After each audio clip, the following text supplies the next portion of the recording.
Քննչական կոմիտեն հայտնում է, որ բացահայտվել է վարչապետի նկատմամբ սպանության նախապատրաստություն կատարած անձանցից մեկի ինքնությունը։ Հաղորդագրության համաձայն նոտարեշկրապետությունում բնակվող ՄՄ-ն առնվազն 4 անձի հետ խմբի կազմում միջոցներ եւ պայմաններ է ստեղծել վարչապետին ապօրինաբար կյանքից զրկելու համար, ինչպես նաեւ խոչընդոտել է նախընտրական քարոզչությանը։ Նրա նկատմամբ հանրային քրեական հետապնդում է հարուցվել, կայացվել է ձերբակալման որոշում։ Համացանցում տեսանյութ էր տարածվել, որում մի քանի դիմակավորված անձինք վիրավորական բառապաշարով դիմել էին Նիկոլ Փաշինյանին։ Եվրասիական տնտեսական միությունից դուրս գալու Եվրամիությանն անդամակցելու հարցով հանրաքվե անելու տրամաբանություն դեռևս չկա, քանի որ հիմնավորում չկա, հայտարարել է Նիկոլ Փաշինյանը արտաքին քաղաքականության թեմայով տեսաուղերձում։ Նա շեշտել է, ԵՏՄ-ում շարունակելու ենք աշխատել այնքան, երբ ԵՄ-ի եւ Եվրասիական տնտեսական միության միջև ընտրություն կատարելը անխուսափելի կլինի։ Դրա համար հանրաքվե կլինի, ժողովուրդը կընտրի։ Նաեւ հավելել է, քանի դեռ Հայաստանը չի դիմել պաշտոնապես Եվրամիությանն անդամակցելու համար կամ Եվրամիության անդամակցության տեխնացուի կարգավիճակին շատ մոտ չէ, որևէ հանրաքվե անելը անտրամաբանական է։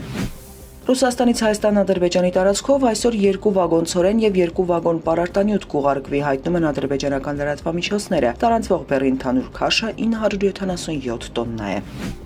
ԱՄՆ կենտրոնական հրամանատարությունը հայտարարել է Իրանին ինքնապաշտպանական հարվածներ հասցնելու մասին։ Ամերիկյան կողմը շեշտել է նաև, թե այս հարվածներով պատասխանել է իրանական զինուժի կողմից ամերիկյան անօդաչուի խոցմանը։ Իսլամական հեղափոխության պահապանների կորպուսը հայտարարել է, որ թիրախավորել է ավիաբազա, որն ամերիկյան ուժերն օգտագործել էին վերջին հարձակումներն իրականացնելու համար։ Չի հստակեցվել, թե որ երկրի տարածքում է գտնվում բազան։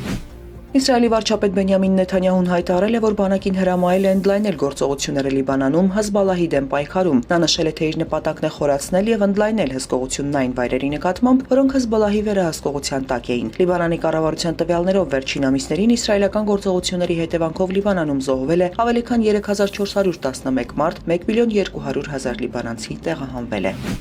Հայաստանի տարածքում հունիսի 1-ից 5-ը առանցին շրջաներում սպասվում է կարճատև անձրև եւ ամպրոպ, տեղ-տեղ հնարավոր է կարկուտ։ Օդի ջերմաստիճանը հունիսի 1-ից 2-ին աստիճանաբար կբարձրանա 3-ից 4 աստիճանով։ Երևանում հունիսի 1-ից 5-ը երեկոյան ժամերին սպասվում է կարճատև անձրև։ Մայրաքաղաքում այսօր ցերեկը կլինի 25-ից 27, երեկոյան ժամերին 17-ից 19 աստիճան տաքություն։